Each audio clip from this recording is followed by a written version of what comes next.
데일리 바이블 quiet 타임 건작동 말씀 묵상 2020년 12월 20일 주일 역대하 36장 1절에서 23절 성전을 건축하라.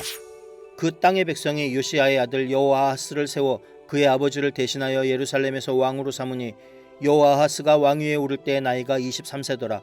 그가 예루살렘에서 다스린 지 석 달에 애굽 왕이 예루살렘에서 그의 왕위를 폐하고 또 그 나라에 은 100달란트와 금 1달란트를 벌금으로 내게 하며 애굽 왕 느고가 또 그의 형제 엘리야김을 세워 유다와 예루살렘 왕으로 삼고 그의 이름을 고쳐 여호야김이라 하고 그의 형제 여호아하스를 애굽으로 잡아갔더라.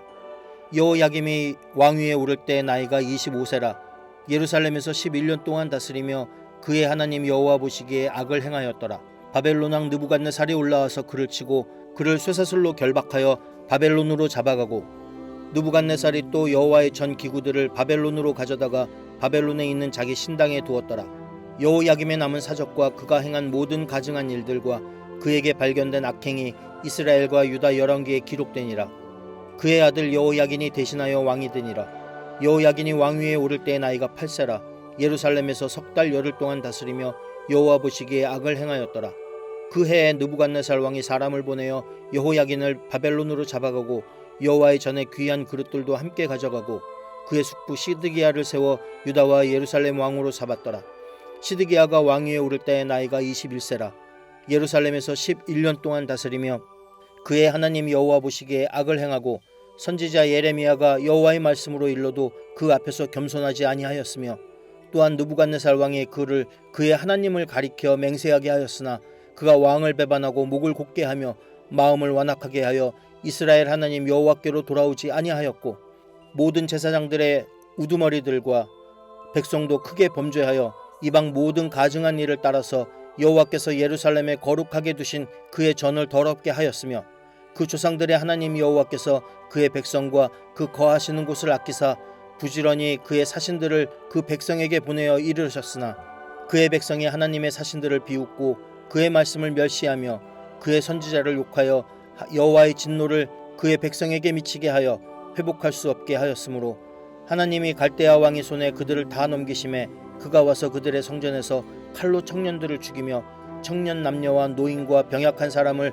긍휼히 여기지 아니하였으며 또 하나님의 전에 대소 그릇들과 여호와의 전에 보물과 왕과 방백들의 보물을 다 바벨론으로 가져가고 또 하나님의 전을 불사르며 예루살렘 성벽을 헐며 그들의 모든 궁실을 불사르며 그들의 모든 귀한 그릇들을 부수고 칼에서 살아남은 자를 그가 바벨론으로 사로잡아가매 무리가 거기서 갈대아 왕과 그의 자손의 노예가 되어 바사국이 통치할 때까지 이르니라. 이에 토지가 황폐하여 땅이 안식년을 누림같이 안식하여 70년을 지냈으니 여호와께서 예레미야의 입으로 하신 말씀이 이루어졌더라. 바사의 고레스 왕 원년에 여호와께서 예레미야의 입으로 하신 말씀을 이루시려고 여호와께서 바사의 고레스 왕의 마음을 감동시키심에 그가 온 나라에 공포도 하고 조소도 내려 이르되 바사왕 고레스가 이같이 말하노니 하늘의 신 여호와께서 세상 만국을 내게 주셨고 나에게 명령하여 유다 예루살렘의 성전을 건축하라 하셨나니 너희 중에 그의 백성된 자는 다 올라갈지어다. 너희 하나님 여호와께서 함께 하시기를 원하노라 하였더라. 안녕하세요. 반갑습니다.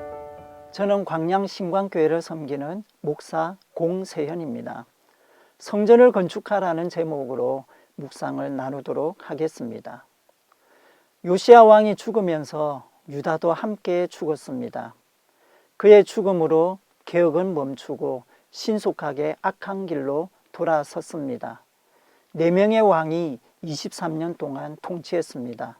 여호아하스, 여호야김, 여호야긴, 시드기야까지 다윗 왕조는 유지되었지만 더 이상 하나님이 아닌 제국의 꼭두각시 왕조가 되었습니다. 정의와 공평은 사라졌습니다. 약한 자들을 긍휼히 여기지 않았습니다. 성전은 더럽혀졌습니다. 하나님은 그들을 위해 계속해서 사신과 예언자를 보내셨지만 그들을 비웃고 조롱하며 하나님의 말씀을 업신여겼습니다. 하나님의 진노로 유다는 멸망합니다. 신바벨론 왕 느부갓네살이 예루살렘을 점령하고 성전은 불타 없어집니다. 많은 백성이 바벨론의 노예가 되어 유다를 떠나게 되며 땅은 70년 동안 안식합니다. 70년 후 예레미야의 예언이 성취됩니다. 페르시아의 왕 고레스는 하나님의 백성들이 고향으로 돌아가도록 허락합니다. 하나님께서 고레스를 통해 말씀하십니다.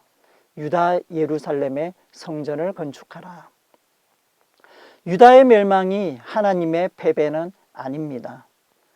유다의 멸망은 제국이 강해서도 아닙니다. 왕이신 하나님을 버렸기 때문입니다. 하나님의 집인 성전을 더럽히고 정의와 공평을 버렸기 때문입니다. 언약 백성으로서 예배자로 살지 않았기 때문입니다. 하나님은 결코 패배하지 않습니다. 하나님은 그들을 사랑합니다. 그들이 돌이키기 원했습니다. 끝까지 포기하지 않으셨습니다. 예언자를 통하여 하나님의 마음을 전하셨습니다. 하나님의 사랑은 한 번도 변한 적이 없습니다. 하나님께서 피 흘림과 고통으로 더럽혀진 땅에 안식을 주셨습니다. 회복된 땅은 다시 돌아올 백성들, 언약을 갱신할 자들을 위한 하나님의 선물입니다. 하나님의 은혜는 고통 속에도 숨겨져 있습니다. 성전을 건축하라 하나님께서 명령하셨습니다. 아담부터 시작된 역대기는 다윗을 거쳐 솔로몬 성전에서 그 절정을 이루고 성전을 건축하라는 명령으로 마무리됩니다. 성전은 하나님의 집이며 예배의 처소입니다. 성전은 기도의 집이며 거룩과 정의, 공평이 실현되는 곳입니다. 이스라엘과 유다는 성전을 중심으로 하나님께 언약 백성으로 살아야 했습니다. 그러나 그들은 실패합니다. 그들의 죄악으로 하나님은 성전을 버렸습니다. 하나님께서 원하신 성전은 건물이 아니라 백성들의 마음과 삶입니다. 성전을 다시 세우는 일은 언약과 예배 공동체로 회복하기 위해 중요했습니다. 그러나 그게 전부가 아닙니다. 하나님께서 원하시는 성전은 제국의 우상 가운데서 하나님의 언약을 지키고 말씀을 따르는 예배자입니다. 이제 귀환한 포로들은 선택의 기회를 얻었습니다. 하나님의 은혜입니다. 그들은 어떤 선택을 하며 살아야 합니까? 한국 교회가 무너지고 있다고 합니다. 건물로서의 성전은 많이 있지만 교회는 패배하고 있습니다. 코로나 이후, 8.15 이후, 교단 총회 이후에 교회의 붕괴는 가속화되고 있습니다. 교회는 패배했습니다.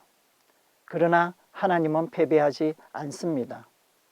교회의 패배는 하나님을 팔아 자기 이익을 챙기며 거룩을 상실하여 교회를 우상의 소굴로 만든 결과입니다. 약자의 고통을 외면하고 정의와 공평을 내팽개친 열매입니다. 하지만 여전히 하나님은 교회를 사랑하십니다. 그래서 하나님은 교회 안에 예언자들을 계속 보내고 계십니다. 여전히 교회는 예언자들을 알지 못하고 그들을 조롱하며 내쫓고 있습니다.